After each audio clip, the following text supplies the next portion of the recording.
and welcome to the Tiny Disc Podcast, a show about games and life. This is episode 23. I'm Robert Scarpanito, and I'm joined here by Jack Cepeda. You guys are getting 2 episodes in 1 week. Oh, man. Bong bong. What's and up? Colin Sparling. Exactly. So that means you guys should feel very special because you are special. You are special to all of us here at the TDP. Thanks, DJ Khaled. Oh, man. So, Jack, you wanted to talk to us about something? I never want to talk about this, but we were talking about somewhere around when we're doing our production meeting, our weekly little off-air meeting. We started talking about... I'm having an affair. Yep. Are you? Hey, you said affair, not me. We started talking about some dark stuff and some paranormal activity type stuff. And turns out that I'm one of the people that had an experience in this field that is still kind of scary to think about and still is unexplained. And so I'd like to tell you guys my paranormal story now. Man, that's all right. All right. Yeah, that's fine. But I just realized we're coming in pretty late with the spoopy stuff. I know. We should Halloween have done was this for like 2 weeks Halloween, but ago. hey, Yeah. you know, you got to roll the punches. So I haven't told too many people this story because it just doesn't come up like a normal conversation, right? But hey, better late than never. So this is like 2003, 2004-ish. And a friend of mine named Jeremiah, we both went to a birthday party of a friend of mine.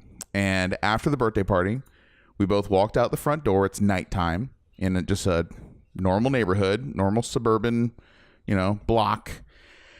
And for some reason, we just both decide to look up at the sky.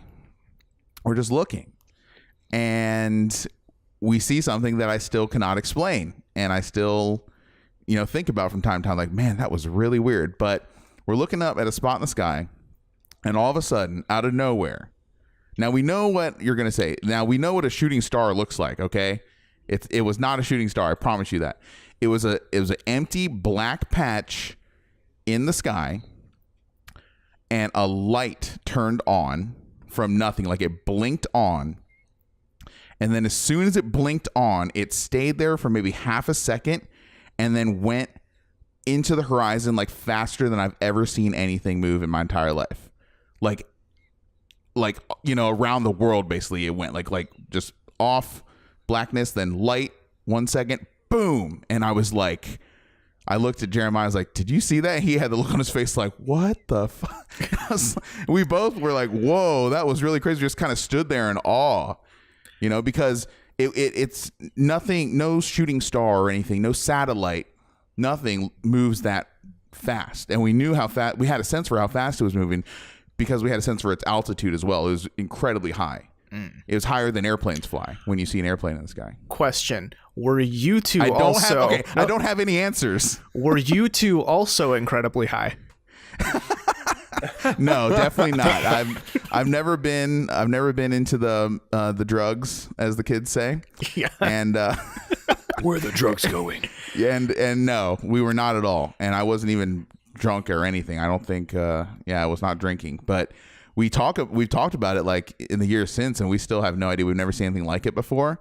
But I was like, that was some kind of, like, if you had to ask me, I would guess that is some mechanical machine, some kind of thing that was made. There's no way it was like a natural occurrence.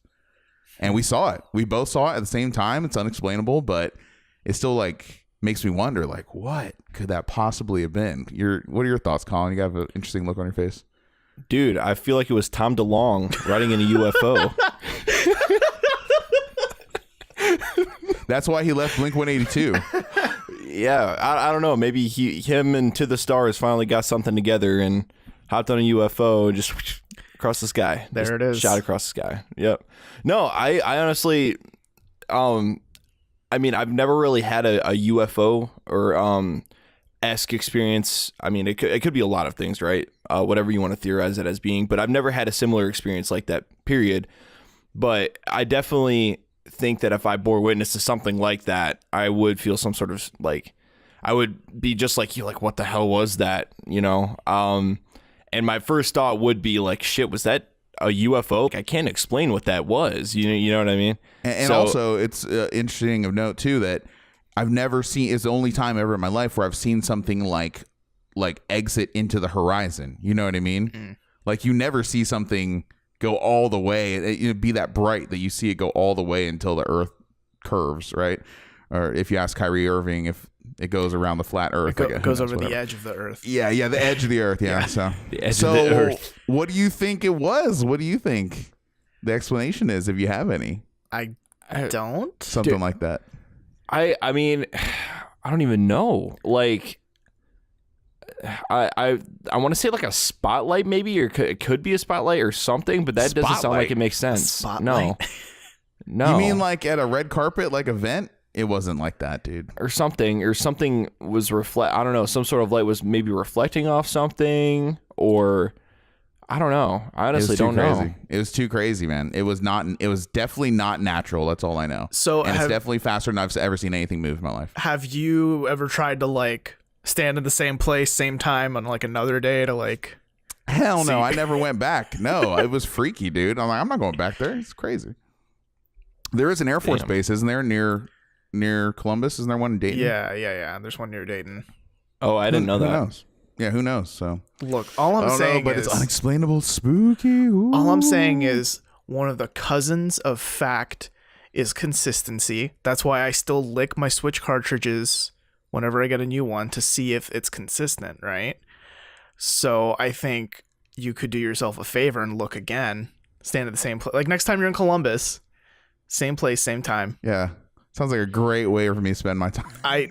I'm just saying. I think there'd be more to the story if it wasn't just this one time.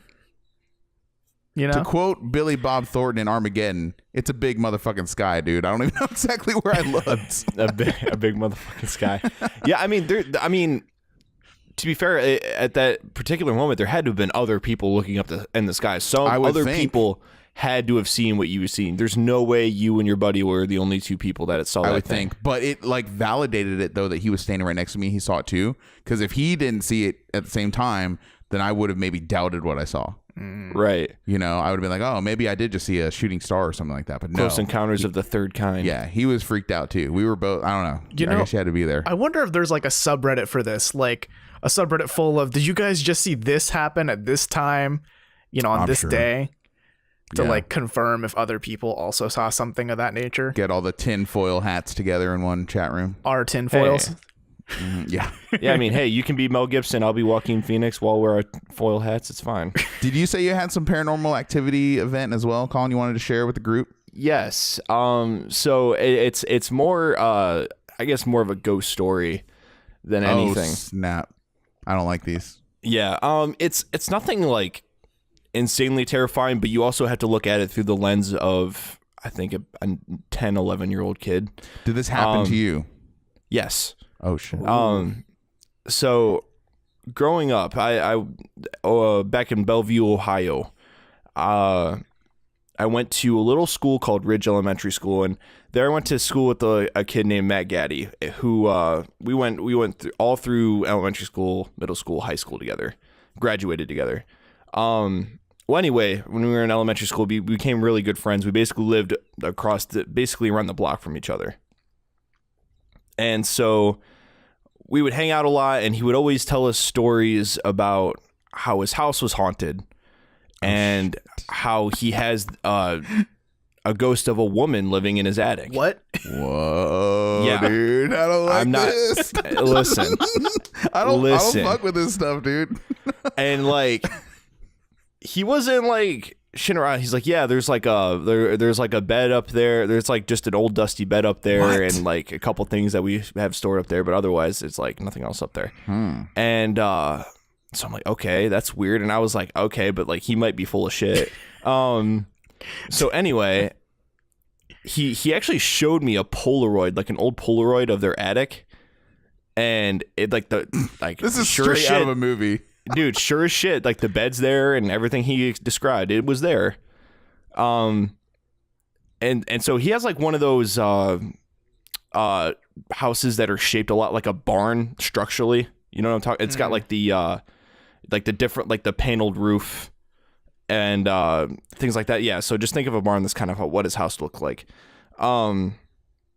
So anyway, there came a time, when we started to become somewhat close friends. So of course, what do you do when you're close friends? You sleep at each other's houses and you hang out all night. Hell no, I would not go hang out at these houses. So here's the thing. Story. So I had stayed at his house with him and a couple of other friends. We'd just had a big sleepover there, and we stayed in his living room because he had like a giant ass CRT TV there, like a big ass one though, like the big honking ones, with a sound system where we played like GoldenEye and shit and watched the really shitty Nightmare on Elm Street sequels there. Classic stuff. Yes, of course. Dream Warriors. Love it.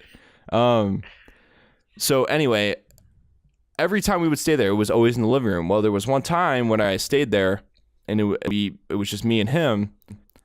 And so I ended up crashing in his bedroom upstairs. So it was the first time I had ever actually been upstairs in his house. Spooky. Yeah. And the upstairs of the house was like the house was old as shit. You walk up there, creaky floorboards, and like it's all hardwood and everything. And so like he'd always told me this shit, and like I think I actually asked about him before we even decided to go to sleep. I was like, so is something gonna happen? Like, do I have is some shit gonna go down? And he's like, man, I mean, you shouldn't really have much to worry about. Like, it's not going to fuck with you or anything. And I'm like, okay, I'll take your word for it. But anyway, so we were in his bedroom. We played like Ocarina of Time or some shit all night. And then it was, we were kind of winding down. And next thing I know, there's 2 beds in this room. But next thing I know, my buddy's like passed out on one of the beds. And I'm laying in the other one. And I'm like, I was just laying there. And then I was like, hey, Matt, so blah, blah, blah, blah. I asked him something. And he was out cold. And so I was like, fuck. Because right above this ceiling is that fucking attic. And I'm like, fuck, dude. So I'm sitting there, like in the movies, you kind of pull the covers over, like up over your face a little bit. I'm like, I'm going fucking home. Yeah, dude. I totally should have went home because it's literally just a short walk across this big ass yard. So anyway, like I'm sitting there, I'm like, fuck. Like, is something gonna happen? And then is it like midnight? Dude, it's like midnight, 1 a.m. at this point at least. Mm-hmm. And so next thing I know, I hear like a thud thud thud on the fucking ceiling, dude. And bullshit. I'm not shitting on you, dude. Okay. Like shitting on me. Yeah, shitting on you. I'm not shitting on you. I'm not shitting you. But anyway, I hear like tap tap tap, and I hear literally what sounds like fucking footsteps, like thoo thoo thoo thoo. And I'm like, what in the fuck is that? Hell no. Like, dude, I sat there all night, basically just staring up at the ceiling. I'm like, I couldn't fucking sleep a wink. Like, I'm like, blink probably. I'm gonna fucking I'm dying. I'm gonna die tonight. And wow. Luckily, not like, and I'm sorry that's not that exciting. But that's pretty much all that happened. But fuck, like, just the anticipation leading up to that, I was like, holy shit. So it totally could have been an animal. Right, which honestly, my theory later in life now was like, oh, it was probably like a squirrel or something. It totally could have been a squirrel. Like, there's a lot of trees and shit. And like next to his house, they could have easily jumped off the trees, got in his attic somehow if they wanted to. Yeah. I'm sure. I had like squirrels and stuff like that in my attic for sure growing up. So doesn't sound like footsteps like squirrels do, but maybe a raccoon, maybe. Yeah, the way it was like rustling, but then it was like strong thuds. It was like, I don't know. So who knows? Could have been a rabbit hopping around. Yeah, it could have been. Yeah, a rabbit climbed the tree just to get into your attic. I don't know. Hey, man. I've never been one big for like paranormal stuff personally. I don't know. Like, you've never experienced anything that you can't quite explain? Like, even if I did, I don't remember any of it because I'm kind of like, meh, whatever. But do you think everyone's lying? Of course, a lot of people probably are just, uninformed or imagining things like Colin, but maybe was. But like, do you think everyone is full of shit? Like every single story? Like, there's got to be some truth in there somewhere. Like, I think they believe it. I think you guys believe what happened to you, right? Well, I saw it with my own eyes. Right, and I'm sure you did. But it's like, if you can't show it to other people as well, like, proof is in the eye of the beholder, essentially. So it's like, you can tell me anything. Like, look, I'm from the other side of the planet, and I've fooled people with things that I've really seen. You know, people think you're full of shit when I tell them things about like the culture around there. So it's just one of those things where it's like, you need to show it to me for me to like actually fully be on board with it. But until then, I'll just give you the benefit of the doubt. Like, yeah, I'm sure you've seen that. Well, I mean, hey, like skepticism is fine, right? I mean, skepticism, you know, for what it is. I mean, like, so what is it like? Like, what's superstition like in Korea though? Are there yokai around? Yokai. I mean, yokai is probably Oni. like the closest concept. It's not necessarily the belief in like there's a ghost in the attic or something like that, or there's a ghost in the penthouse suite or something. But you know, there's like kind of that old timey, folky, like, you know, people's spirits passing on to the other world, and, you know, like superstition about bad luck kind of things, like different, you know, way, like different signs of, you know, like, don't do that, that'll bring you bad luck in the future, or, you know, things like that. Like, kind of, I guess the American idea would be like old wives' tales ish kind of a feel to it. Is it old wives' tales or old wise tales? I always mess this up. Old wives, right? Why, like apostrophe Why, S? like V? I stumped the crowd. Like WIVES? Yeah, that's what I always thought it was. Like my old Apostrophe S? wives' tale, or is it old wise tale? I like thought it was wisdom? WISE, WISE. I always, Okay. huh? Okay. You know the Okay. shit, like if you sneeze 3 times, someone's talking about you, Okay. like that kind Yeah. of stuff. Yeah. Yeah, like those superstitions, not Gotcha. necessarily Yeah, of I the mean, fourth kind. Yeah, you know what's funny is like to a degree, some superstition has like some sort of universality.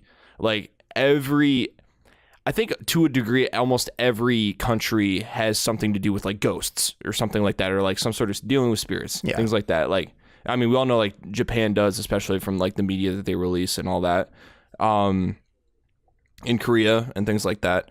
But it's just really interesting that they all like, it's all generally the same idea, but it's just a different spin on it, you know? Yeah. But I digress. Yeah, it's all just different ways people were raised and all that. But Yeah. Right, how the right. hell was Kyrie Irving raised? he The was Earth is raised not flat. he was raised on a flat earth, Jack. And then I don't know if you guys saw this, but Shaquille O'Neal was like coming his defense too. Shaquille's like, man, what you mean China's underneath us? You crazy? He was. He's like, China ain't underneath us. Y'all lost your mind. And then Shaq was like, I drove all the way. He said this. This is like a quote. What? Almost. He goes, I drove all the way from North Carolina to Florida. You gonna tell me I drove in a curve? Man, I drove straight. That's what he said. God. That's what he goes. I drove all the way down the East Coast. I wasn't driving in no curve. Yikes. It's like, all right, All right, guys. boys, So, I think with we that, should put out the campfire, turn off the flashlights. Spooky. Let's get into the show. So I want to say here off the kind of top, yes, we did a Thor spoiler cast that Jack alluded to earlier about the whole 2 episodes thing in a week. So if you've seen Thor Ragnarok and you want to hear our thoughts, check out the last thing we released on this RSS feed. If not, feel free to skip it. This episode does not have any Thor spoiler casts, so keep listening because we got some awesome stuff to tell you about. So let's kick it off with our games. Let's talk about some games. So, Okay. yeah, Jack, you want to hit us off? Want to let us know what you've been playing? You know what? So I am maybe not necessarily proud of it, but be that as it may, I am a subscriber to EA's Origin Access service for $5 a month. And look that up. I'm not going to try and pimp that out to anybody on the show today. But with that being the case, I was afforded access to their games about a week early or so. No, 4 or 5 days early. So I got to play Need for Speed Payback. Essentially the first 10 hours for free, sort of, like, you know, $5 a month, but basically didn't have to buy the game. But I'm like, oh, I got 10 hours with Need for Speed. That's more than I've played the last 10 Need for Speeds combined. So I'm like, yeah, I'll download this. I'll install it. Let's check it out. I remember, I mean, guys, it was basically crickets since E3 on this game. Yeah. There was almost no fanfare for this. No real big commercials, no TV presence, no marketing push. It just kind of came out and, oh, it's out. I kind of forgot that it was going to be released this year or at all. And man, that game looked good, I thought, at E3. Remember when we talked about it? I thought it looked like a return to form. It looked like there was some real like Need for Speed / Burnout stuff. I remember like hopes were high on this game. Like, oh, this looks really good, actually. This looks like this could be fun, a return to form for the series. So I was pretty excited. And then the game actually started. Uh-oh. And I was aghast. The game is very, very bad. It's like aggressively bad. What? Like it's trying to be bad. Yes, it's bad, guy. Wow. I mean, the characters, Tyler, the lead character, could not be a more vanilla, generic dude. And whoever wrote this, all right, Need for Speed Payback makes the Fast and the Furious series look like Shakespeare. You're joking. You have to be Compared joking. to this right my. now, compared to this writing, I was multiple times while I was playing the first 2 hours, I was like, I need to be writing these quotes down to like share with you how stupid the writing actually is. Do Did you have you any? actually write bad. them down? Because please share. No, I wish. I don't have any man. tokens, but I mean, I was going to try and like, I couldn't, you know what sucks? I was going to try and restart the game so I could get those quotes, but there was no intuitive way to just start a new game. It just forces you back into the campaign mode, whatever. So I didn't want to go through any files, right, and delete that and all that crap. So I just went to a Let's Play, but I couldn't take it, guys. I can't stomach it. Just go into a Let's Play and just watch the first like 20 minutes or so, and it is just cringe fest after cringe fest, like Yikes. the most corny lines ever. And I'm thinking, like, who would this actually appeal to? Like, maybe when I was like seriously like 8 years old, and I thought like Tokyo drifting and nitros, juicing the cars and racing for slips was cool. But now it's like, it's so bad, and it's so much worse than the E3 trailer alluded to. It's not even close to that game that they showed at E3. This is like Ubisoft levels of motherfuckery going on with the marketing. Seriously? And with the actual like end result. Yeah, because you're in the same kind of area. Like it starts out in the desert. And so you're like, oh, this is going to be a game kind of out in the wilderness and in the open. And, you're going to do drug runs and like you're going to take down the bad guys and all this stuff. And it's going to be, highfalutin action, Michael Bay style. It's only there for like the first 5 minutes. And then you immediately go into like this like Las Vegas type city, or maybe it is even Vegas. I can't even remember, but you're in a city. And like with the trailer and with everything gameplay wise, I wasn't expecting that. So the setting was a surprise. The terrible writing and the terrible acting was really a letdown. The controls were not great, and the performance on PC for a driving game with not that complicated visuals, like the frame rate is way too all over the place. It is not a smooth experience. I have a 100 hertz monitor, so I can play games 100 frames a second. I had to cap my monitor, like the hardware of my monitor, I had to cap it at 60% just to get a playable like frame rate with this game, so I wasn't like oversteering and shit. So it's just really corny. It's just I think honestly, I think I saw Metacritic last I looked. This game's getting like a 70. Like, I think that's generous. Yeah, that sounds a little high based on the past 5 minutes.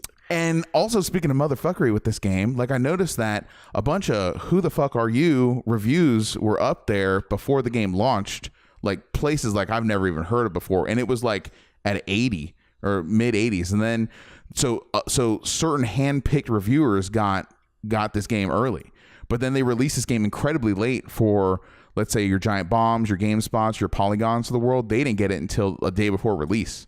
And then if you look in the Metacritic scores, all their scores are way lower than the initial scores. Yeah. Which drags, yeah, I know. And it's just like, what is going on here? But I have a feeling with all this tied together that EA knows this game is a steaming pile of shite. This game sucks. And I thought that Need for Speed The Run was going to be like the bottom of the barrel. I'm shaking my head right now. No, this is so bad. And it's like, this even calls into question whether this series needs to even continue, because the last Need for Speed game was bad as well. The reboot from 2015, is that what you're talking about? Payback, I can't remember. Man, there was one where it was like cops and robbers essentially. You could drive as a cop or like a criminal. Need for or Speed something. Hot Pursuit. Hot Pursuit That on thing. PS2 one of the last ones I really liked. Also, Underground was not bad either. So real quick, I know I've already like shit all over this game for the first few minutes, but it came out November 10th, $60. It's on PC. It's on Xbox. It's on everywhere. November 10th? I thought it was 7th. No, it says released November 10th. I don't know. Okay, so it's coming out tomorrow. Or no? Yeah. Or no. I'm seeing on Metacritic it says November 7th. I'm pretty sure. Oh, my fault. Comes out. Well, I'm reading the Wikipedia page, so that's probably wrong. Gotcha. So it's out now, probably. Yeah. But don't get it. It doesn't matter. Don't get it. It's on Xbox. It's on Xbox One, PS4, PC. You know, and it's really bad, guys. And this is really sad too, because this is a year where driving games are really kind of all over the map. They're very inconsistent. They're not great. And I'm really hungry for a really good, solid racing game. And Need for Speed, I was like thinking to myself before this release, I was like, man, I might actually have to buy this game because it looks so good at E3. I was like, if this game can deliver, I'm probably going to buy it because I'm thirsty for a really good arcade style racing game. This is not that game at all. I'm so glad that I got to play it and try it before. But I don't know. What else can I even say? There's nothing redeeming about it that I can think of. Based on the review that I watched in this game, I think it was it might have been the before you buy via Game Ranks. But anyway, they are actually saying the game looks worse than Need for Speed 2015, which was the reboot that came out on PS4 and Xbox One. And it honestly does from the gameplay that I've seen.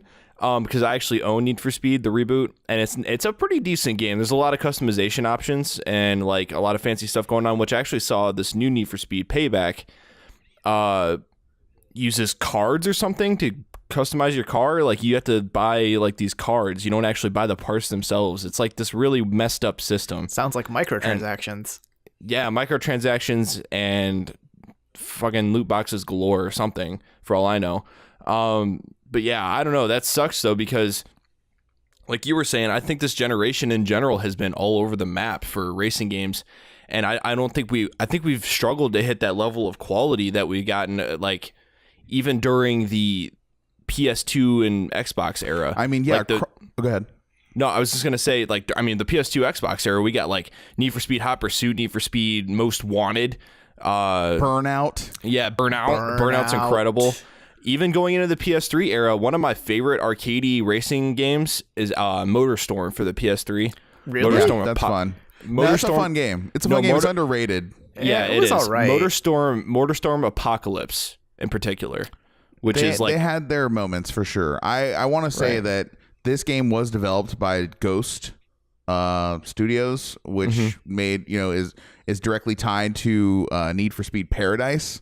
One of the best games of last generation. Do you mean Burnout Paradise? Sorry, Burnout Paradise. Burnout Paradise. Yeah. Mm-hmm. So there's a direct lineage between Burnout Paradise, how great that game was, and this game now. That's Need for Speed Payback. And I thought Need for Speed Rivals back in 2003 was pretty solid. Ghost made that game as well. So who knows what's going on, but it's clear to me that this effort of this latest Need for Speed game is definitely phoned in. Yeah. There doesn't seem to be any real surprises here other than how bad it is. Yeah, and that really sucks because we're dying for like a good arcadey racer. Like, okay, we get the driving simulators for your Forzas, your Gran Turismo. But listen, even this year though, those games have their problems. Those are not great games that I could directly recommend.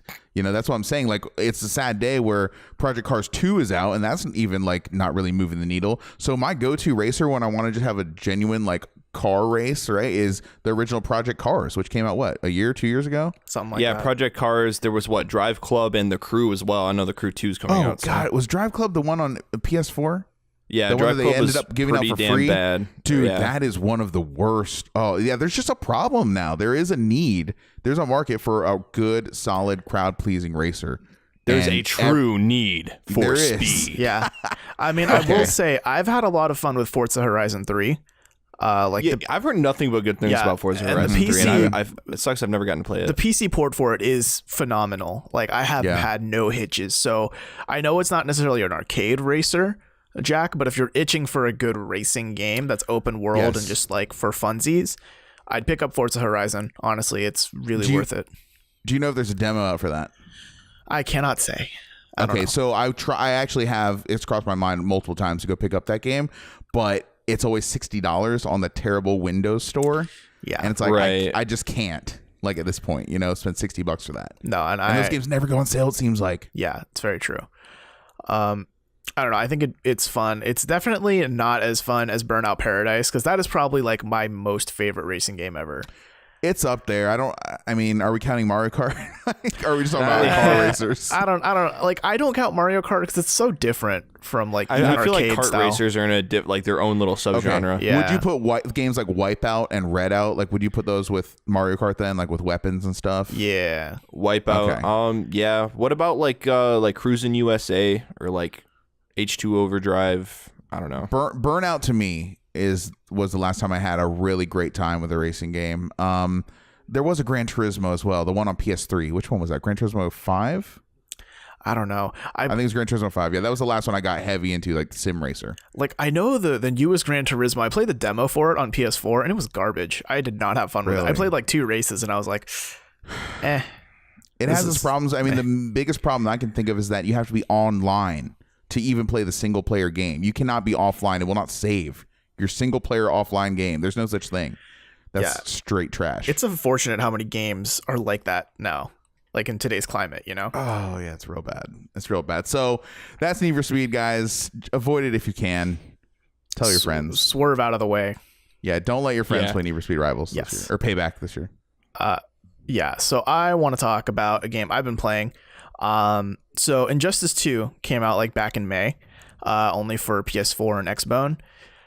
They haven't released it for PC until like now-ish. Like they're officially releasing it for PC next Monday or Tuesday, November 14th. But right now you can hop onto Steam, download an open beta and start playing it. And I was a pretty big fan of the first Injustice, like back when I didn't really understand fighting games, that I was like, hey, DC characters are cool. I played a lot of the first game and I haven't played it since like the PS3 360 era. So I'm like super rusty on like how to play Injustice. And it plays a lot like the Mortal Kombat games, like the new ones, like Mortal Kombat X. Right, it's by NetherRealm Studios, NetherRealms. so it makes sense. Yeah. And I haven't played those games much. So like my NetherRealm fighting skill has it's pretty bad. It's garbage right now.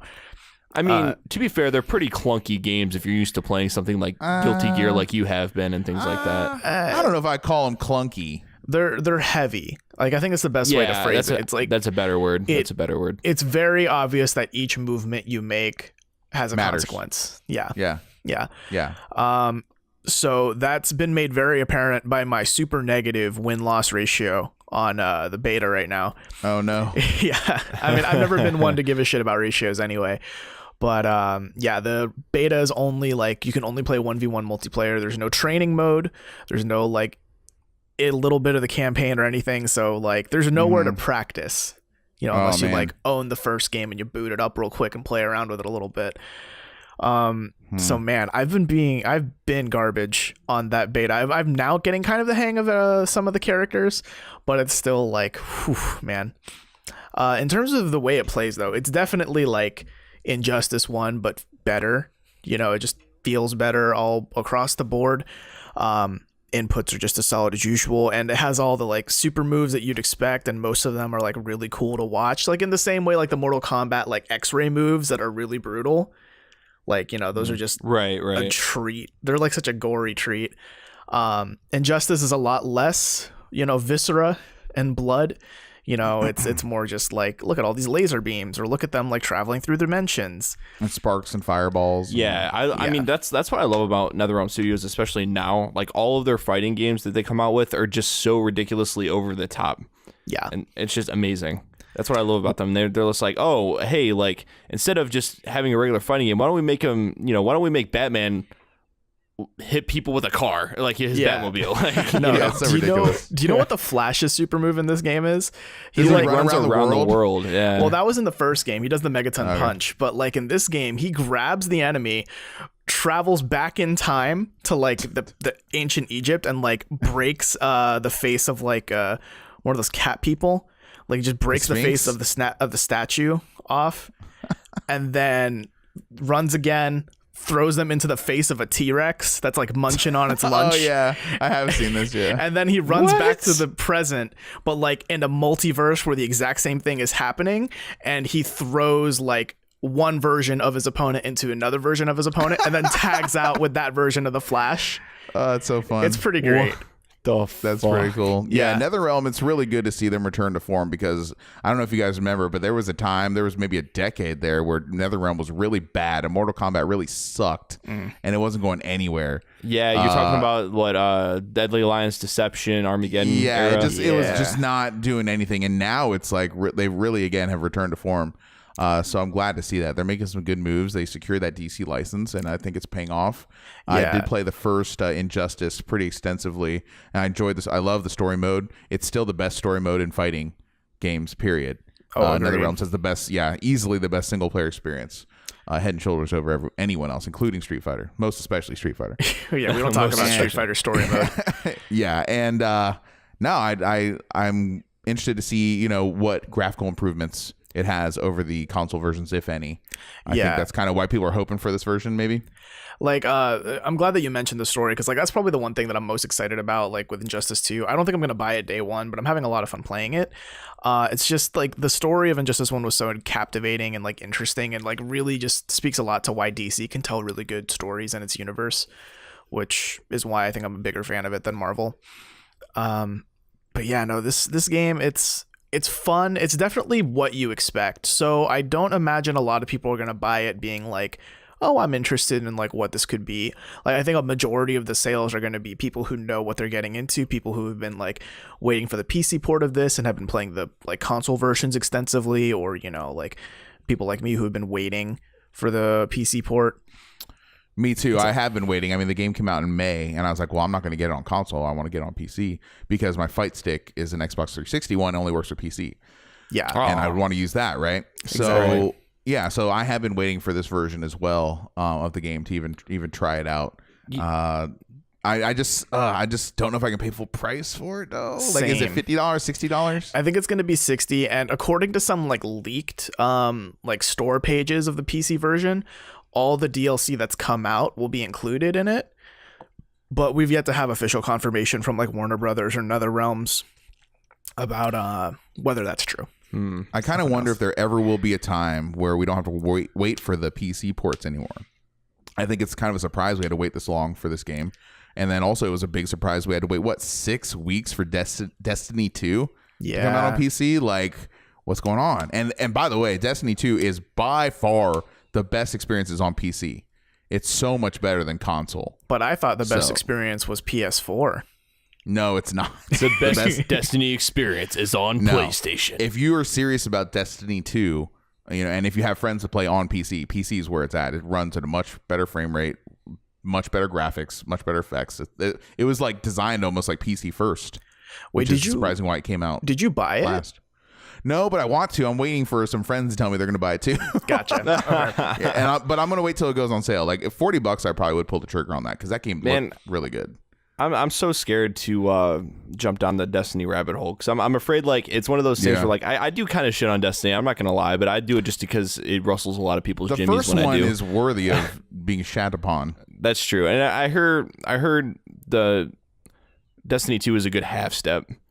But anyway, back to fighting games. I think I've been pretty inactive in the fighting game genre this console generation. I need to find my game because I haven't done that yet. You know what your game's gonna be? Tekken 7. Well, Tekken 7's pretty good too, but come January 2018, your fighting game is gonna be Dragon Ball Fighters. Oh well, shit. Yeah, of course. That's a given. We're skipping to news. Yeah. We're gonna talk about that later, but. That's a sneak preview for you. Yeah. But I'm just waiting. I mean, I guess at the end of the day, what I'm really waiting for is Dead or Alive 6. Let's be real.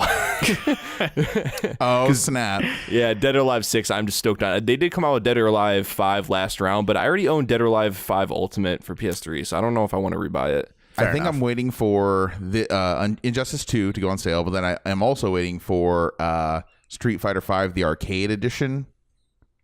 We'll see. That's not coming out till early next year, though. But we'll see if I ever have a chance of playing Street Fighter 5, which I've never played it. I've never touched a controller hooked up to Street Fighter 5. Huh. I've heard it's actually worth playing now. if I ever do, it will be the arcade version that comes out. So we'll see. Very nice. Colin, have you been playing anything? Yeah, so of course I've been playing just Mario, tons and tons more of Mario, just getting some more moons, and I've been playing this game in the context of recent events, and I'm playing through this Mario game, and of course I'm loving every bit of it. Like we talked about in the last episode, it's magical, it's a whole lot of fun. Not it's not the craziest thing narrative wise, but it's a Mario game. You kind of know what to expect jumping in.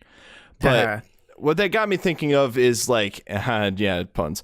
What that got me thinking of was like, we had that episode, was it 2 weeks ago, three weeks ago now, where we had a lot of bleak news coming out about microtransactions and how Visceral Games was shutting down. And there was basically a dumpster fire going on the internet about how, our single player game's dead and blah, blah, blah, blah. And that episode was so negative news wise, but at the same time, people, like, at least at that moment during that week, people were forgetting that we've also had the greatest year of video games probably ever.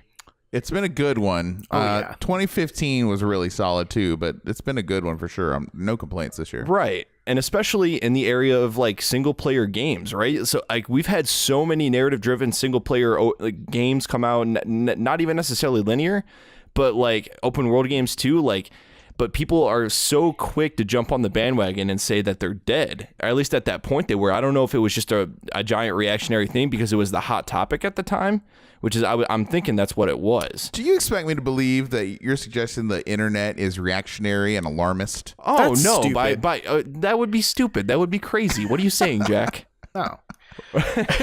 No, I can agree with you there in terms of like, I think what it is for every good single player game without microtransactions, there's a game that has hella microtransactions. And if I remember right, I remember reading like a fiscal report recently that Ubisoft had their first fiscal quarter where they've made more money off microtransactions than they have like purchases of games. This is terrible news. Yeah. Oh my I don't gosh. remember for sure if it was Ubisoft, but some big AAA company has finally Activision? done that. I Well, can't say for Activision sure. made they made $3.8 billion last year in in-game transactions. Yeah. And Yeah. 3 billion of that was Overwatch loot boxes probably. Right, exactly. Oh, I'm part of the problem. But like basically, I don't know. I think after this year, I think so far the assessment is that the good in gaming is getting better, but the bad in gaming is getting worse. Yeah. You know what I mean? Yeah. So it's like the left and the right, is only expanding. So who knows?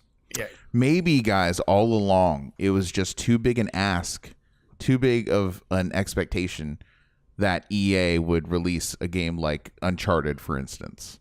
Let's be realistic here. Weren't they the ones that canned Star Wars 1313? Yeah. Remember that game? And they just canned Visceral's Star Wars game, whatever Exactly. that was gonna be. Yeah. What I'm saying is EA's never been known for that. Dude, You I know? got to interview the lead writer on Star Wars 1313. Oh, yeah? Ooh.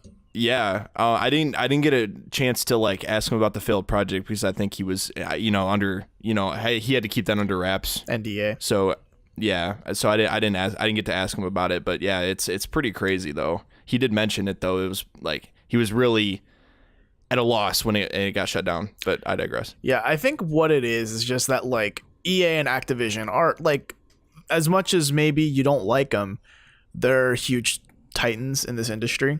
It's like hard to talk about video games without at least mentioning them once or twice, like just in terms of what they do, what they sell, like Call of Duties and the everyday lingo at this point.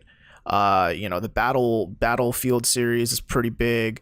And sports games, can't forget about those sports games with the Madden and the NBA. It's like they produce a lot of games that are like in the current cultural zeitgeist. So it's kind of easy to have this bleak outlook and be like, microtransactions suck.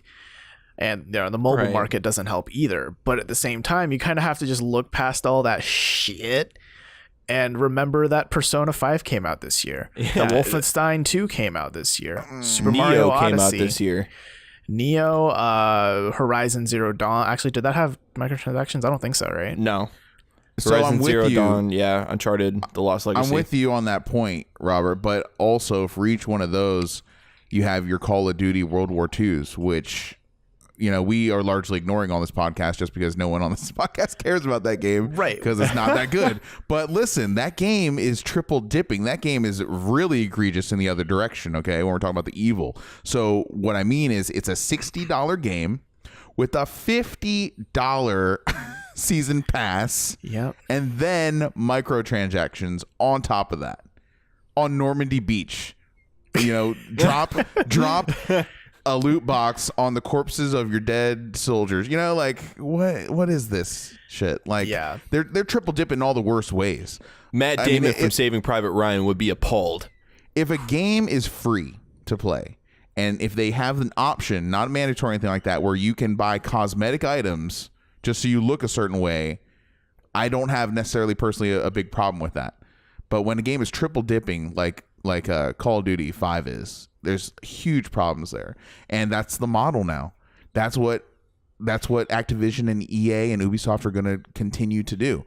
I don't know if I haven't heard much news about Assassin's Creed Origins having any real big transaction. I'm sure there's something in there, but it hasn't. Yeah, there's got to be something. Yeah, but it I hasn't haven't been heard in the anything news, to that exemplary. extent. But it's just really bad. And then getting to the point where, if you remember the Battlefield 2 beta, everyone started raising a big fuss about their pay-to-win scheme, to the point where they are taking out the game, or they're augmenting it. The final results remain to be seen. But it's a dangerous path. Do I think that single-player narratives are going anywhere anytime soon? Absolutely not. I think it's way too early to assume that.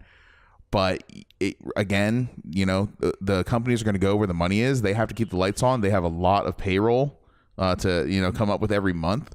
So I understand that part. But I think the more you try and milk like your fan base, I think you're just going to eventually wear them down, right? And people are going to end. The worst case scenario is people are just going to end up playing less and less games. They're going to play one game, like 500 hours a year, rather than 10 games, 50 hours a year. You know what I mean? Mm-hmm. Like, right. Yeah. And I think that, the overall morale of the gaming industry right now that we're looking at, right? It's been pretty negative the past month, right? And I think that it just comes back to the classic idea of, when you have a negative event or a series of negative events, it kind of overshadows all the positive events. I mean, on top of all those other games we already mentioned, we also got a freaking Mario and Zelda that came out this year that are two of the most incredible games that have been probably arguably ever created. So it's just the bad's getting worse and the good is getting better, like we were saying. Mm-hmm. But yeah, I totally get what you're saying, Jack. But I really am not a believer of the games as a service apocalypse, to be fair. Yeah, I think it's just that they're kind of getting a lot of attention. That might just be it. Right. But who knows? We'll see in a year or two, right? Yeah. Like if every AAA title, every 30% of them, whatever, like that, we'll find out. I'm gonna look into my looking glass here into the future and see that like the land is barren. There's nothing but people playing games as a service. There's no such thing as physical copies of games anymore. Look, all I'll say is just the day that Zelda, like the next Zelda game, gets like loot boxes, that's it. It's over. Dude, I better be rotting in the ground by the time that happens. Okay. It doesn't have loot boxes, but if you buy that like season pass or explore pass, whatever, you do get access to 3 different treasure boxes hidden around the world that you wouldn't otherwise have access to. That's just true. saying. No, that's true. But my last point with this, though, I want to say with this on the subject is that if you go back in time to 2014, Shadow of Mordor was a game that really surprised a lot of people, namely because of the Nemesis system. Okay. And then we were saying, well, how many games are going to start copying this? How many games are going to take over this? And all the applications this could have, like in games like Grand Theft Auto and Dark Souls, etc. Like, this could be really awesome. This Nemesis system hasn't happened. The only other game that has the Nemesis system is Shadow of War. Yeah. The sequel. But what did happen is, instead of the Nemesis system getting copied by other developers, Shadow of War is just copying this microtransaction apocalypse from other developers now.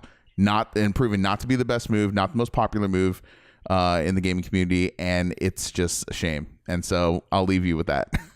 Yeah, that's why I'm hoping in the future maybe they'll kind of tone it back. Like, I think microtransactions are a little more justified in like games with a competition, but like in a solo game like Shadow of War, right? Like, Are you serious? Are you for real? Yeah. Like, what's the point? Like, you're literally marketing, play our game less, save yourself time by spending more money. You know, it's like... Exactly. After you already bought this full price game. Yeah, when did we get to the point where, like, you know, musicians don't sell their album, but it's like, if you pay an extra $1, this track from the album gets erased. You just don't need to listen to it anymore. You know what I mean? Yeah. And the fact that silly. at the end game portion of Shadow of War is where it really starts quote unquote paying off to buy and spend money to save time, that just right there is showing they're trying to engender and enable the whales of the of their fan base, right? The people that have infinite funds, that don't care about it, that will spend $2,000 a month or a week on microtransactions, loot boxes and stuff. That's all that really points to, and that's what they're going for. And it's very blatant and it's very transparent, and they're not fooling anybody. Right. Yeah. And you know, I was thinking about something too today, because Shadow of War, Shadow of Mordor were both published by WB Games, right? Warner Bros. And I realized that CD Projekt Red, The Witcher, was published by WB Games, which I completely forgot about. Yes, it was. I was looking at the game case. Yeah, it says WB Games right there on the case. And so it got me thinking. I was like, I really hope they don't try to pull this shit with Cyberpunk when that comes out. Because if they, like, I don't exactly know how it works between a developer and a publisher if they sign their lives away on some sort of contract. I bet it is probably something like that to a degree. Like kind of like a record deal or something for a band. But I swear, dude, if they try to enact something like that on CD Projekt Red, who's like the pure one in the game developer world. Yeah, they gave away so much awesome DLC with The Witcher 3, and they're the poster. Saying. Yeah, and their season pass is only $25 for like literally like dozens of hours more content. They're the poster child, as you were saying, for how to do that right. So I think it's a little too early to get worried about Cyberpunk. I hope it doesn't happen either, right. But at the same time, given CD Projekt Red's track record, I don't feel that I have any reason to worry yet until I hear otherwise. And this might mean something. This is going to be a rabbit hole to jump into in a future time, but just going to throw this in there. Apparently, Witcher 3 has like 7 publishers. It's not just WB. And it might be like a regional thing or something. Like Bandai Namco is one of the publishers. Spike Chunsoft. Yeah, so there might be more to it than what we were thinking. Maybe they did that on purpose. Who knows? Maybe. But I think that's enough of being bleak about the industry we all love so much. I'm optimistic. I was trying to be optimistic. I was trying. But let's start talking about news, because a lot happened. So BlizzCon, Blizzard convention, that con where Blizzard's like, we're just gonna stroke our massive ego for the next couple days. You have fun playing our games while we do this, you know. Happened again this year, and they announced new things for like all of their games except Diablo 3, which is fine. Diablo got a Necromancer update earlier. That no one cares about. No, absolutely. I haven't even bought it because I don't give a shit.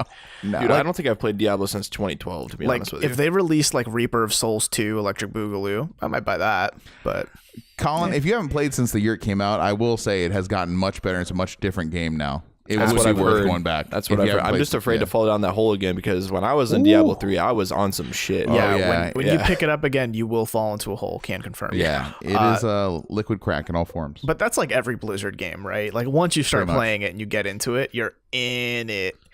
They get their hooks in you, yeah. So let's see. This is probably the biggest news pertaining to us on this podcast. Overwatch got a new hero, Moira, a new map, Blizzard World, and a new animated short called Honor and Glory featuring Reinhardt. Nice. Sweet I forgot to watch it, so I haven't seen it. Oh, beautiful. Colin, have you seen it? Have you seen it? What PUBG? What? Beautiful. Beautiful. You're not playing PUBG, you lie. No, I was just saying it. You check that box off for today. Well, hey, that's true. So, okay, I guess we won't talk about the animated short, but go watch it. It's good. And if you, the viewer, have seen it, so good. Like, isn't he a dashing young rogue, right? Man. Anyway. Every single one of their animated shorts are like 10 out of 10 to me. So I really need to go watch it. Yeah, it's a priority. Every time I see a new one, I'm just like, why isn't there an Overwatch movie or an Overwatch anime, Overwatch TV show? Like, I'd watch. Dude, if they just took these shorts, or all these shorts are coming out with, slap them together in like a short compilation, like film, and then showed it for a limited time in theaters. You know how much money Blizzard would make in one weekend? I wonder though, if people would see something, that they could see for free on the internet. I kind of doubt that. But like, I'm wondering because these animated shorts are not cheap. Like they have to be a cost center to Blizzard, not necessarily a profit center. You know, like they spent a lot of money, resources on this, and are they really translating to game sales? I don't think so. I think they're more for the people that already own the game. If I had to guess, it's just that they're making so much moolah off of loot boxes that they're kind of like, well, we need something else to throw money at. To stay, well, just to stay in the news loop too. Yeah, because it's good PR. But I agree with you though that if they did take these resources and make a full length movie, not so much like World of Warcraft, but like something a little bit better. Like that's the problem, right? The death of World of Warcraft in theaters is going to scare video game publishers. They're like, well, fuck, if that game can't make it, then what hope does Jewel Jam 1997? Part 3 have as a movie. Deep pull, my man. Okay, but so is there a game called Jewel Jam? I just made that up. I don't know, but it sounds like the prequel to be Jeweled. Okay. Yeah, so let's probably not talk too much about the shorts if you guys haven't seen the newest one. But the new hero, Moira, look, I haven't booted up Overwatch seriously in like months, but Moira's changing my mind. She looks cool. She looks really fun. She's a wizard. She's a healer / DPS wizard. It's strange with teleport skills. Yeah, she's like a redhead. Zenyatta. Yeah, in a way. It's a weird way to play, but I'm interested to see how it changes the game if she enters the meta. Yeah, I like how she has pointy things on her fingers. They're called fingers. Yeah. I didn't even notice.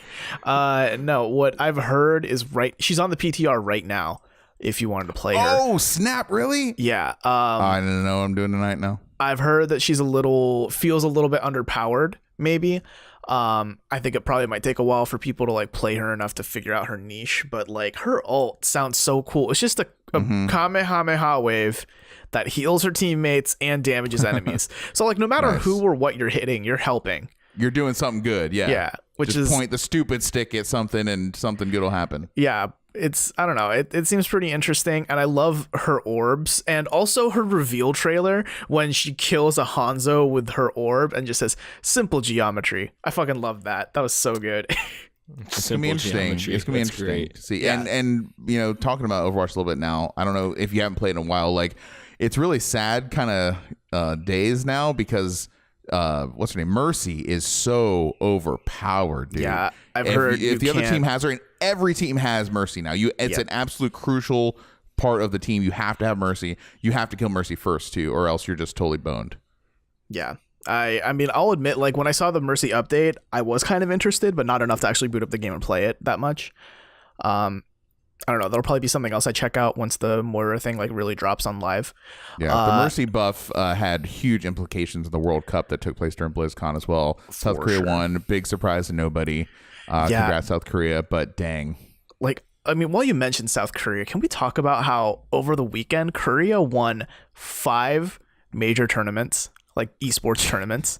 Like 5 in 2 days, man. Yeah, 5 world championships. Well, not world championships per se, but like 5 major competitions. Yeah, so like at BlizzCon, they had a competition for Overwatch, Hearthstone, Heroes of the Storm, and there's something else that I'm forgetting right now. Weren't those events so considered world championships? I know the World Cup of Overwatch was. Yeah, the World Cup of Overwatch is very considerable. StarCraft 2. How could I forget StarCraft 2? Okay. Yeah. The StarCraft 2 World Championship was also during BlizzCon, and then they had Korea. Heroes of the Storm Grand Finals, and then a Hearthstone Invitational. So not necessarily World Cup or anything, but Koreans also won that.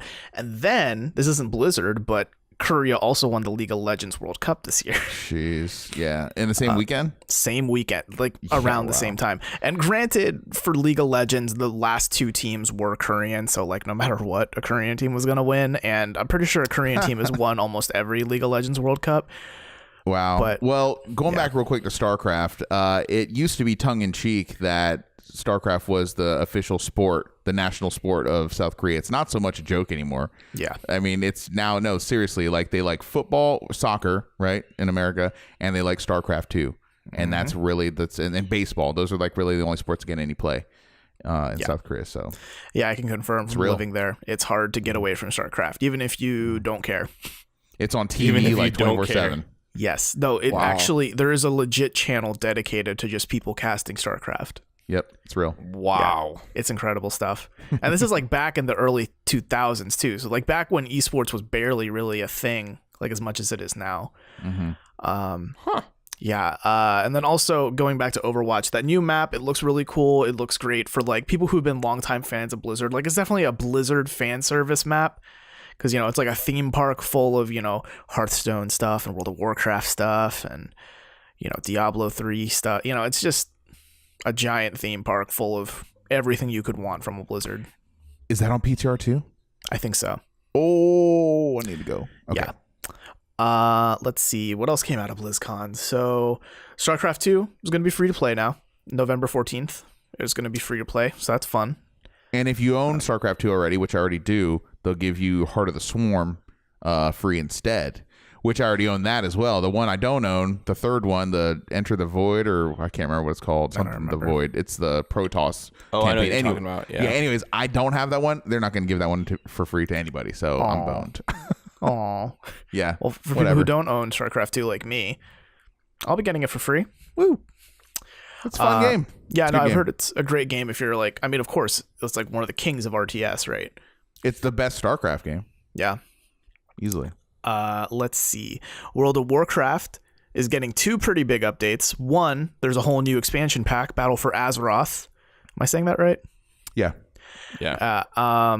I didn't really play much WoW, but I've heard this expansion is going to bring back the idea of like depending on what faction you're on, like there's a lot of different objectives for like who you're supporting, whether you support the Horde or the Alliance. So that's cool. Okay.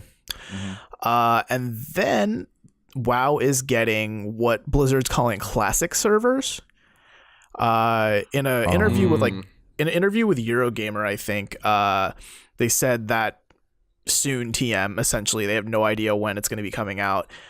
They don't really have that many details on it because I think there's a lot to consider when it goes like going all the way back to like 10 years ago. What was WoW like? Right. I think, I mean, wasn't classic servers already kind of a thing though? Because I remember hearing from some people Unofficially. Yeah, they it were was like, like unofficially, right? fan-made. That's what I mean. That's what I mean. Yeah, because I remember people telling me like, oh yeah, there's vanilla WoW servers and you can play like old school WoW. you got it's a huge okay. workaround though. It's like you got to want it bad to get into those. You Gotcha. have to be on a And- VPN and all this. And Blizzard actually Gotcha. reached out to the people who have worked on those fan-made vanilla mods, those vanilla servers, and they're like working with them to bring back whatever classic servers is going to mean. Oh wow, GG Blizzard. Yeah. This is the one and only thing that Blizzard could have done to potentially get me back into World of Warcraft, because this is back when I played it. I played it during the Frozen Throne, and, like the first three, or no, the Death Knights. Come on, Did you help me play out. before Cataclysm? Oh Yes, the you mean one before Cataclysm. Wrath of the Lich King. Wrath Thank of you. the- That was the Wrath of the last Lich one King, that I yeah. played. So I still have like a capped 85 characters on some server somewhere. Wow. And one thing about World of Warcraft, man, is that it just got it hooks into me so much. It's well documented on the show, like how addicted I was to it. So, but this is it, man. If I can go back and play the world the way I remember it, like I'm like, oh, this is the one thing where I would definitely try it at least for maybe a month. So I am very interested in this, and maybe Robert, you should hook up on that too. We'll see. Really? I don't know. Man, I mean, I don't have the time. In It's my better life with to a do that. friend. I believe yeah. it. I don't know.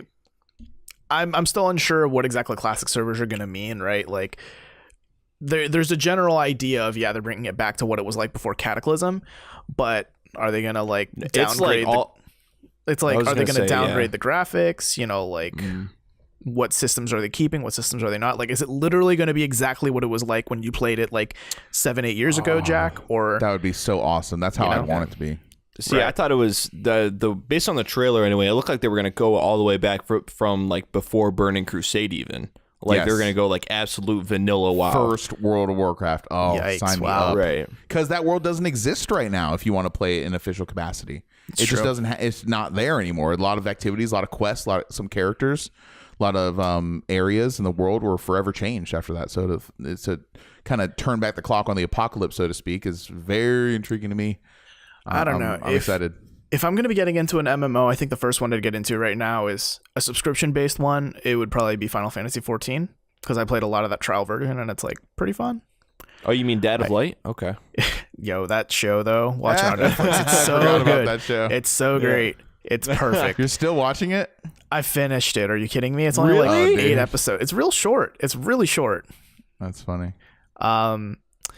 So yeah, I think that wraps up all of our BlizzCon news. I mean, I know there's a Hearthstone expansion coming out, but like, I don't have thousands of dollars to throw at Hearthstone booster packs, so I just don't follow that. I don't believe you two really paid much attention to Hearthstone either. No. Let's rapid fire the rest of the news. Yeah, sounds good. So Xbox One X, that has come out, I believe, November Yeah. 7th. Do you hear that? Do you hear that? Shh, listen. That's the sound of Xbox One X coming out. Crickets. No one cares. Yeah, I don't care. I'm not buying it. It's $500. Who's this for? Who is this for? The people that want, to have the best, most powerful vapor chambers ever, cooling their console in 4K. I mean, who it is vapes. that doesn't play on PC already? Because that's where the actual, that's where the actual power is. That's where 4K gaming exists in 60 frames a second now. But hey, Well- you can get all the good launch titles for Xbox One X, like Crackdown 3. All those great ones. All the great ones. Yeah. The sad thing about it too, guys, now that it's out, is that they're finding like, oh, wait a second. A lot of these games, if you want to play them at 4K, they can only run at 30 frames a second, not 60. Which I thought that was like a major, major bullet point. Like the keystone of this entire project was, to my understanding, 4K, 60 frames a second. And if you can't hit that with fucking Assassin's Creed, like why would I pay $500? You know what I mean? Like, I'm getting sassy about it, but damn it, like, it's a lot of money for a console, for just a box and a controller. It is a lot of money, but I'll be the one to play devil's advocate here. Oh, let's go. So, and I agree with like most of what you guys are saying. However, it is a fact that if you were to build a PC with the same exact specs as this Xbox One X, which they've actually done, you're gonna pay about $100 to $200 more than what this Xbox costs, and there's no way you're going to get the performance of playing even dynamic 4K out of a $500 to $600 PC. There's just no way. It's not going to happen. So, to be fair, you're getting, even though I do agree it's expensive for a console, period, you are getting bang for your buck performance-wise. And I mean, granted, you're going to be playing third-party titles, but what I have heard, and I was actually watching this, it was a Review Tech USA, dude was saying that the graphics, most notably on Shadow of War, are very, very noticeably better than, say, like the PS4 Pro version, like night and day difference. So, in terms of the console wars, and beyond that, I mean, that's the big selling point. It's just the graphical performance of this console. I totally agree with you. So Yeah. it is easily the most powerful console ever made as of today. When Sony answers back, we'll see what happens. But right now, if you want the best power, that you can put in a box and just plug and play, then this is it. But the issue remains, it's always been there with this console, is what are you going to play on it? Because all the games I want to play, my friend, are on Switch, are on PS4, and are on PC. And all the games that are on Xbox One, the first party ones anyways, are all on PC. And 99% of the third party games are on PC. So if you have a PC, if you have a Switch, and if you have a PS4 or PS Pro, whatever, you can literally play everything that comes out, right? Yeah. That's true. So it's just like, I'm just wondering, like, if this thing, like, that was the one selling point for me. Like, okay, if I get a 4K TV, because I'm definitely in the market for one, like here in the next maybe 8 months or so, 6 to 8 months, I would say, well, yeah, I should probably get an Xbox One X, because now I'll get to enjoy all the 4K glory, 60 frames a second. But if it can't hit that, if they're making you choose, even with all this power, vapor chambers, etc., $500 price tag, if you can't hit games consistently 4K at 60 frames a second, then I don't know what I'm paying for. You know what I mean? Like, a lot of games like Gears of War 4, they make you choose between, do you want frame rate or do you want resolution? You can't have both. And it's like, and a lot of games are like that. And it's just like really shocking and surprising, because I thought that was the whole like the whole carriage that this horse was pulling was 4K 60 frames a second. So I'm like, what? Yeah, I mean, you're right. And it's an expensive console. It's an expensive console. But I mean, at the same time, it is an argument of like, who is it for, right? Because it's a very niche thing. It's like you're going to have to do like some sort of trade-off. It's the same idea as the PS4 Pro, but it's more powerful. And it's the people that don't necessarily want to go to the PC route. So it's a very specific group of people that they're aiming for. Yeah, I remember those days. But yeah, but like you can't deny the amount of bang for your buck that you get, because if you want some sort of set-top box, to play in your living room per se, and you don't want to, build a whole PC and put it out there and deal with all that, then this is a good option to have, I would say, especially since it includes a UHD Blu-ray player. Let me ask you. It does have an. Let me ask you this real quick. So in 4 years, correct me if I'm wrong, but in 4 years, Microsoft has put out 3 different consoles. Okay, you have the Xbox One, the Xbox One S. Terrible name, by the way, to name this one the Xbox One X now. How many grandparents or grandkids are gonna be disappointed when they open up their Xbox One S for Christmas? They're like, no, Grandma, I said it's gonna X. happen. It's gonna happen. Oh, this one was only half the price. It's okay. No. Yeah, I got it on sale. No, Grandma. So, that's definitely going to happen. I can't wait for those videos on YouTube to get published. But does it make sense for the most loyal Microsoft fanboys out there to buy 3 consoles totaling what? Like roughly $1,000, over $1,000? Over $1,000. It's like be like $1,300 in 4 years. Like, my friend, you should have just bought a PC at that point. You know what I mean? Even one that's like pre-made already. So it's a hard ask for the hardest core Xbox fans to spend another $500 for no games, by the way, that are out this year. Look, besides Forza 7, I guess. Yeah. So the way I see it is like, this is the argument I've always said about justifying why I own a PS4.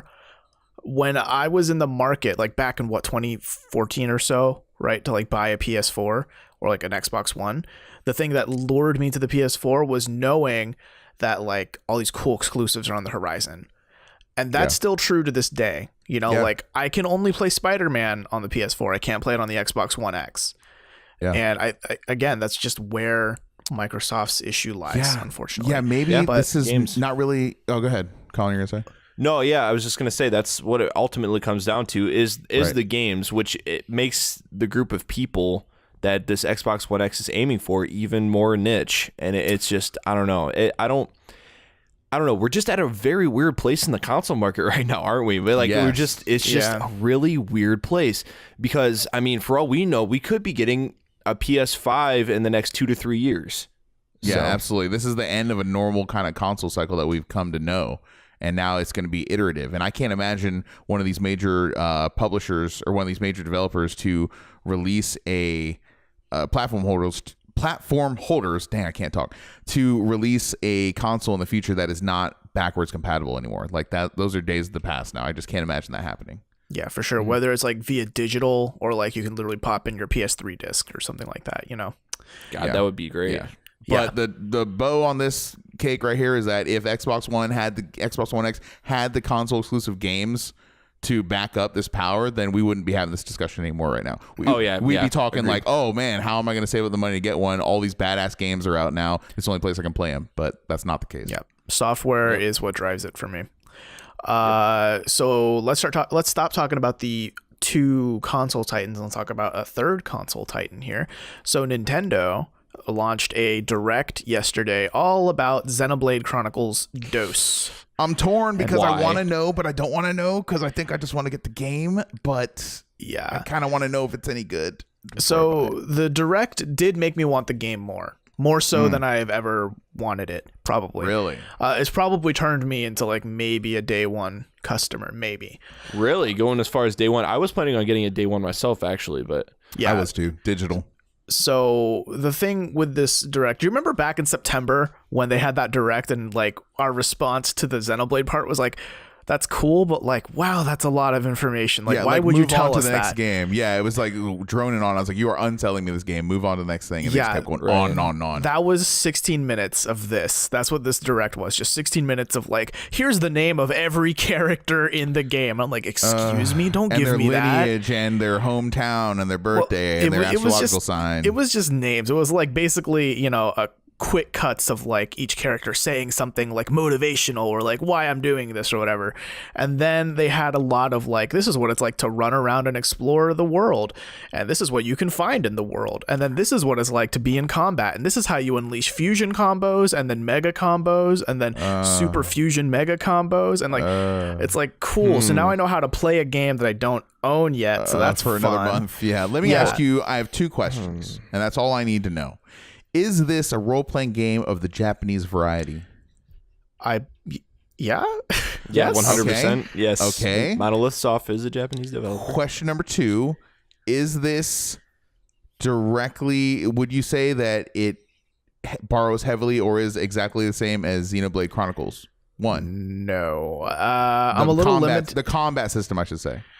Okay, so what I'm seeing, keep in mind, I only played like maybe 3 hours of Xenoblade Chronicles because I played it on the 3DS, and I was like, this is garbage. What? Not the game, but like playing it on a 3DS was garbage. Like literally 15 frames a second. You didn't have the new 3DS, or did you? No, I did. It just... I thought it was better on that one. Oh, no, it was bad. Oh, anyway. bad. I just didn't kind of like that system where it's like scroll through your abilities one at a time by using the D-pad. I felt like that was a little clunky and like bad. In this game, what it is your character can equip 3 blades. Like if you guys remember Pyra from the trailer, she's a blade, and there are like others like her. So it's kind of like a Pokemon system in a way. So you equip 3 blades who each have 3 abilities, and you can switch between those 3 blades on the fly in the middle of combat. And then your face buttons are mapped to their abilities. So like you can auto attack someone, and then like you can press B to like unleash an ability, or Y to unleash another ability. So instead of like scrolling through your abilities one at a time, it's like more immediate.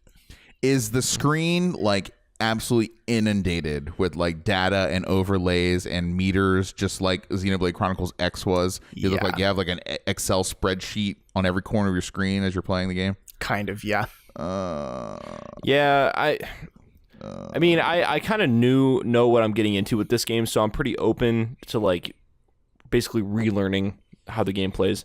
But I will say it's very intimidating walking into just about any game and you have a very, very cluttered interface. Yes. You know what I mean? It's but I kind of have a theory, and I mean, you guys can call bullshit on me, but here's my theory and why I think that they're going so in depth with this game is because I mean, they're just trying. I mean, okay, this obvious statement is probably obvious, but they're trying really hard to push this game. What? Right? What are you saying? And that I think what they're trying to do is they're trying to almost do a service for JRPGs as a genre, because JRPGs haven't really been crazy mainstream since Final Fantasy VII. Making it more complex PlayStation is 1 not days. going to make it more mainstream. My main worry here is that Xenoblade, the first one, Xenoblade Chronicles, right? That was the magic one. That was the one that was really great for me and like really captured my imagination. Really made me think, wow, this is like a treasure of a game. Xenoblade Chronicles X, not so much. They upped the intensity, the complexity, and they kind of scaled it back on the story. And that's not what I'm looking for. And I'm not looking for a game where you have to play 90 hours before you can even get in your mech, which is what that game is. Like, that's crazy to me. Yeah, this is more a sequel to Xenoblade 1 than X, if that helps. Oh, well, you're saying the things I need to hear. That's exactly what I'm worried about. Yeah. Okay, so if this is more in line with the first game, then my interest is still intact. Okay, good. Right. So what I was getting at though is I think I'm trying to be Nintendo right now. I'm trying to think in their mindset. I'm thinking that what they're going for is they're trying to give a decent amount of information about this game to help people understand exactly what it is. Maybe applying to like younger people that are kind of intimidated by these kinds of games, or maybe they don't have much experience with these kind of games, because the younger generation, I would assume, especially the younger kids that are playing lots of Madden and Call of Duty or whatever, or even the kids that are like younger Nintendo kids that are into Mario and things like that, but are ready to jump into something a little bit more complicated. Maybe, this is them telling people like, hey, this is how this game works. And, we want to kind of warm you up to this game and get you interested, and maybe get more people into this genre. It's for new players, because I think the fans of the series already are on board. So I definitely agree with you. It's for Right. it's Yeah, for people that are new to the series, new to the genre. Exactly. Yeah. As someone who didn't play much of Xenoblade as well, but I've played a hella JRPGs, like watching that, for me it was like really easy to pick up the systems and get like, oh, I get it. I get what's going on. I'll admit, yeah, if I were to buy the game and I jump right into it, I would feel no hesitation to like understand the systems probably, which I guess is a good thing.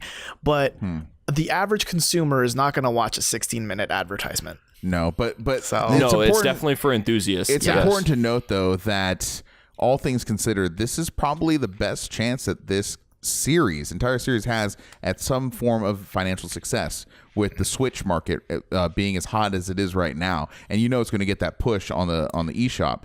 But if you think back, you had to like special pre-order the first game at GameStop only to get it, and then it was like rare as shit, and it took forever for them to put it out in digital form. But so that was a very small market, and then they released the sequel on Wii U, like in the death throes when the console was basically out the door. No one gave a shit about it anymore. So now this is the time where the series can actually like get hot, and we'll see what happens. Yeah, I agree. I'm excited to see where this goes. I think it'll be a great JRPG to have on the Switch, probably, and it'll probably be one of the biggest ones to play. And I'm really sad the special edition is sold out right now. I want to get the UK one, but we'll see. Dude, no, set yourself free. Get the digital version. Call it a day. I'm getting the digital version probably. It pains Colin. I could tell. I'm at least gonna get the standard copy. Sorry. Oh, but I could get the physical edition to lick another cartridge. You're gonna have. It's gonna come with like 2 cartridges in the box to fit all the cinemas. I can't wait. You have to switch cartridges. SD card required. So this is probably the last little bit of news. It's very short, very quick, but Dragon Ball FighterZ Z, or Fighters, I'm not really sure how you pronounce it. I don't think anyone is. I've heard it pronounced both ways. Exactly. It got a new trailer that shows that it has a story mode, and I'll be honest, up to this point, I hadn't even considered that game would have a story mode, but holy shit, am I hyped for it now. Dude, yeah, I saw that story trailer. I was like, yes, all my yes, just take my money. Just take it and leave. Okay, bye. I'm going to go play this game now. Yeah, I know. Jack isn't much of a Dragon Ball fan here, and he probably thinks we're a bunch of nerds who have shit taste. Oh, sorry. Yeah, Great. Bunch of fucking weeaboos. But no, I thought what might happen is they just do what every Dragon Ball game does. It's like, now you fight Vegeta, and then you fight Frieza, and here's Cell, and here's what happened in the Buu arc. Just like basically retelling the whole story. But it's looking like it's going to be something very different and very cool and very fun. Right. It's kind of following the trend of Xenoverse, where they're going to come up with a complete original story, which is awesome. Yeah. Sorry to throw a wrench in the works here, but every time you say Vegeta, I think of like a Choco Taco dessert at Taco Bell or something like that. That's what it sounds like it is. Hi, can I have a deluxe Vegeta, please? Oh, Fajita, I would love the Vegeta? the 99-cent Vegeta, please. Thank you. Yeah, can I have a Vegeta? Whoa. Yeah, I mean, that's this more just than looks, $1, dude. Like, dude, the more I see about this game, though, the more I'm sold on it, especially now that after hearing Sean Schemmel and Chris Sabat, the voices of Goku and Vegeta, talk about it and how hyped they are for it because they've seen, the game, they've worked with the game. And it's so cool that we're in a time where we get to play a game like this. Basically, wishes do come true, I guess is what I'm getting at. Yeah, it only took 30 years. It only took 30 years. Yeah. I might be trolling a little bit with this question, but it is sort of a serious question at the same time. Is there any overlap between the Dragon Ball Z community and the Brony community? Tell the truth. Tell the truth. Maybe to a degree, but yeah, to a degree, in the same way that there's probably an overlap between Taco Bell consumers and Knicks fans. So, okay, whatever. Fine. So, Robert, Okay. while we're on the topic of Dragon Ball, I have to tell you a fun fact that I learned after watching this interview with Chris Sabat on GBZ. It's very, very quick. Say it. So, do you remember in Dragon Ball Z when Vegeta, after he comes to Earth, right? He's hanging out on Earth and he like is staying with Bulma, but it's like before they're technically a thing, before they're shipped. Sure. So do you know when they're kind of like all hanging out and they're getting ready to like train or whatever, and Vegeta's wearing the pink shirt with the yellow pants? Yeah, this is not quick, by the way, but okay, go on. So think about it. Fast forward 40 seconds, everybody. Yeah, who's the only other person that stayed at Bulma's house before this? Yamcha. So whose clothes do you think those are? Ah, cute. Okay. Fun. I don't get it at all, and we lost our whole audience. Okay, There thank it you to is. 3 Probably. people still on our show. We appreciate you very Hey, much. there are more Dragon Ball fans than 3 people. There are 4. Dude, Dragon so Ball Z and is 2 only of them yeah. are hosting the show. That's the It's problem. true. So Damn let's it! It's the biggest anime of all time. Nah, maybe.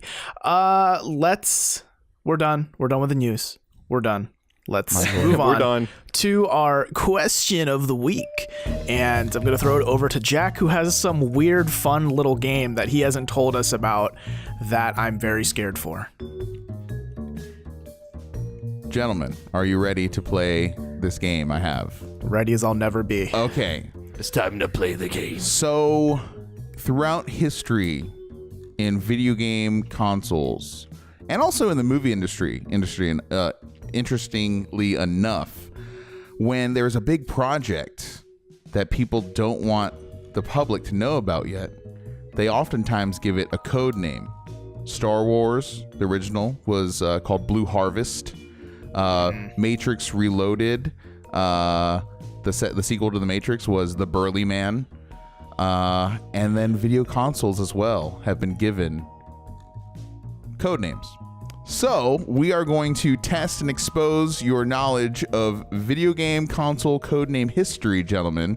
Ooh, And I have- this is- I do okay, not I like like this. And I have I like 10 this. code names that I will say in a sequential order, and you're going to write down what console is correlated to this code name. Do you understand the rules? Yep. Yeah. Okay. Yep. Here we go. Number 1, Project Natal. I can repeat it and I can spell it for you, but that's all I'm going to say. Project Natal.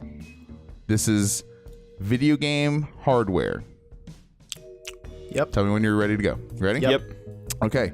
Number 2, the Katana. Sure. Okay. Okay.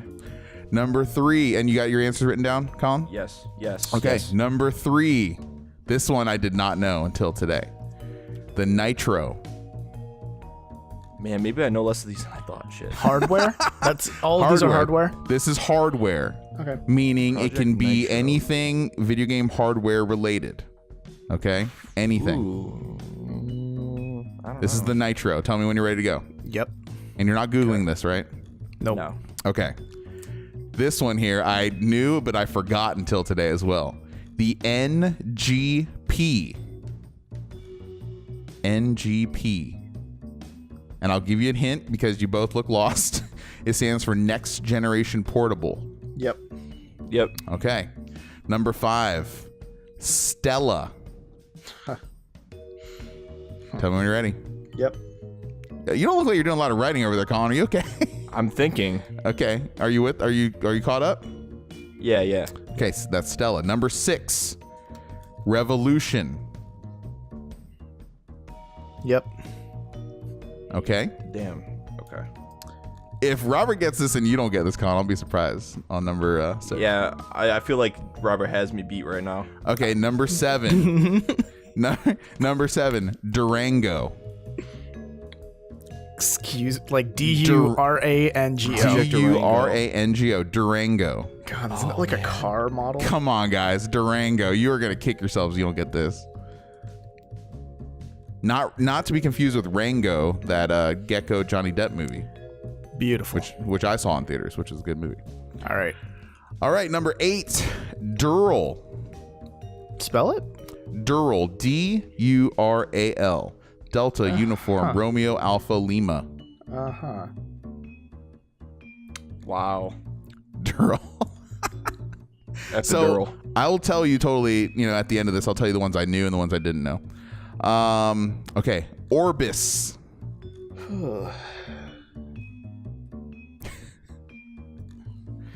Keep in mind, this can span history from last week all the way to 30 years ago, right? Yep. Okay. And then finally, number 10, Project Reality. Which console was codenamed, or not, which video game hardware was codenamed Project Reality, gentlemen? Yeah. Yep. I did bad. Cool. Yep. Cool. Okay. All right. All right. We're keeping score now. Keep your own scores here. Oh, dumb. Okay. Okay. Number and one. we're gonna see, and we're gonna expose you Oh god. on a podcast. Okay. So number one, Project Natal. What did you put, Robert? Xbox. Xbox. Okay. What did you put, Colin? Xbox Connect. Xbox Connect is the correct answer. You were so close. Cool. Yep, you were so close. Project Milo. Anyone? Project Natal was the Connect. Okay. Number two, Katana. Go ahead, Colin. You first. Man, this is just a guess. The Nvidia Shield. What I about you? put down the Saturn. Oh. Katana is the Saturn. What? Wow. But there is What? some yes. What? But there is some contention that I would have accepted another Sega console as well. What? But there is contention between code words there. So Okay, look, that's can I acceptable answer. Can I just say that there's one code word you say later on where I was like, oh no, this one's probably the Saturn. Wait, weren't they gonna name it the Sega Jupiter or some shit? Let me see here. The Jupiter is that would have been acceptable too. Like there's contention, right? There's fog in that era, so I would have accepted multiple. For the purpose of this contest today, I'm accepting Katana for Saturn. So Okay. good job. You got a point, Robert. Number 3. Okay. Number 3, the Nitro. What did you have, Robert? The Genesis. Okay. Colin? I put the 360. I don't know why. I don't feel like that's right. No one got close. And you know what? I didn't know this either until today. This is the first one in the list I didn't know. That's the Nintendo DS is the Nitro. Huh. Oh, Never no heard shit. that in my life. Did you guys ever hear that before? Because I never heard that. No. Nope. Yeah. Okay. Okay. Number 4, the NGP, Next Generation Portable, but mainly the NGP. What did you have, Colin? I put DS for this one, so obviously that's not right. Put the DS? What did you put? So for me, off the cuff, I just wrote Neon Genesis P-Vangelion. What? It's an anime that's just you Okay. just said NGP, but then I thought about it PSP. So close. The Vita, guys. Oh, the that's so Vita stupid. was the NGP. Oh my god, I knew I'd heard that one before. And I know it was definitely in the news as the NGP for a year at least before the Vita. So I forgot all about that, but that's true. So no one got that one? Nope. Okay, so right now it's tied. Each one of you have 1 point each. Number 5, Stella. What did you have, Robert? The PlayStation. Okay. Just threw a shot in the dark there, I can see. Yep. Colin. Stella. PS2. Nope. I don't know. Got to go way back for this one, guys. Atari 2600 Oh, I way. remember playing my Atari when I was younger. was the Stella. Okay. And I never knew that one either. All right. Revolution. What did you have, Colin? Dreamcast. Number 6. Huh. What'd you have? 360. Xbox 360. No, guys. The Revolution was the Wii. Project Revolution was the Wii. No points. Okay. Okay. And I remember it being called that because I was at that E3 again in 2005. So I remember before the Wii name was released, they were calling it the Project Revolution. So Durango, number 7. What did you have, Robert? Yeah, no, shot in the dark here. PS2. Okay, go ahead, Colin. Oh, Durango. Oh, You have it written PS1. PS1. No, guys, it was the Xbox One. Very recent times. Durango was the Xbox That's One. where I heard that. I don't even remember hearing that. I remember I that. do remember it as well. that. Yeah, I remember that as Because well. I watched the initial stream where they announced it. Yeah, I left Project Scorpio out of here because that's just too easy, right?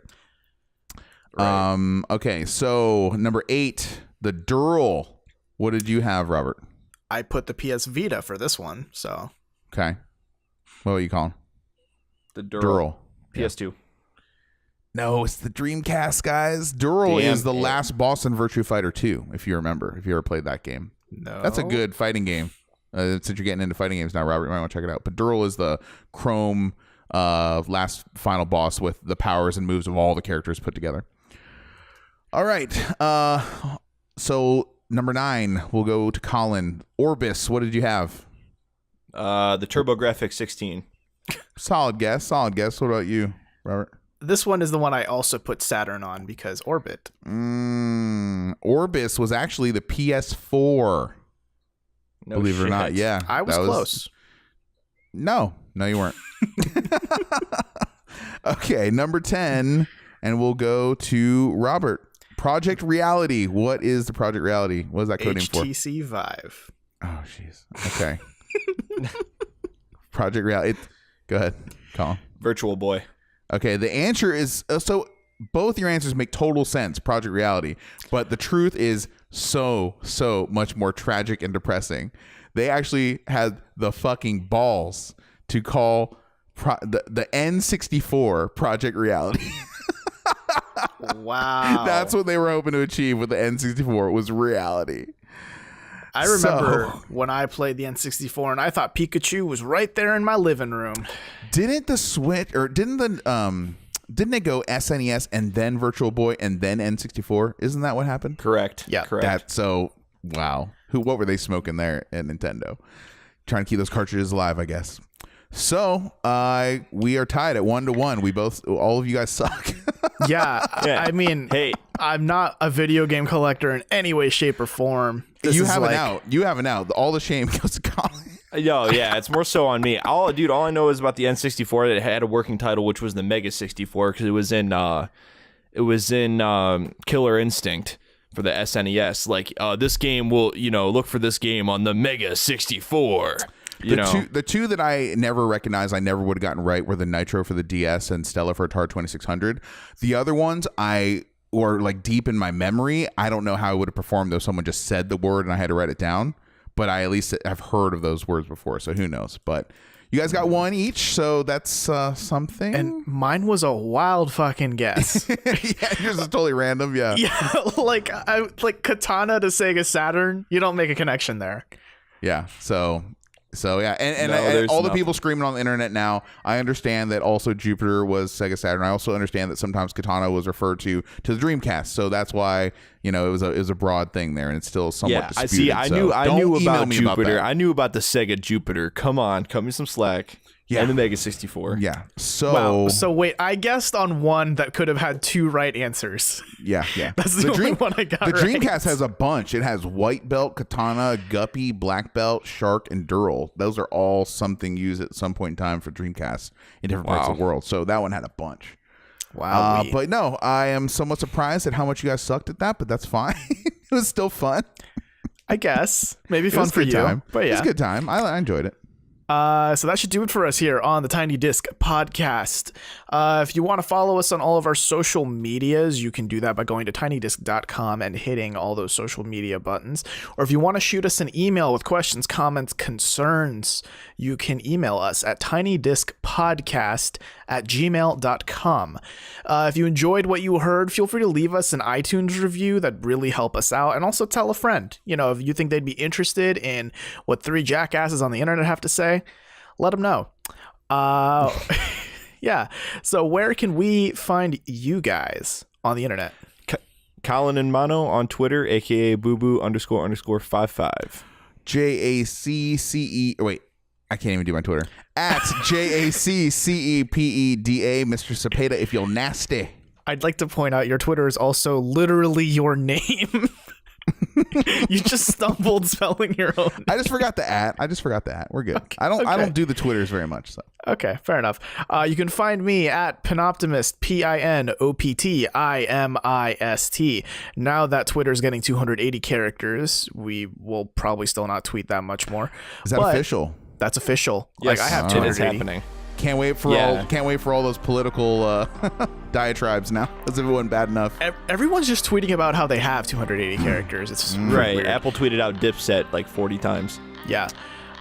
So thank you so much for listening to the Tiny Disc Podcast, and we'll see you next Thursday. Me likey, me likey, likey, likey, me likey, likey.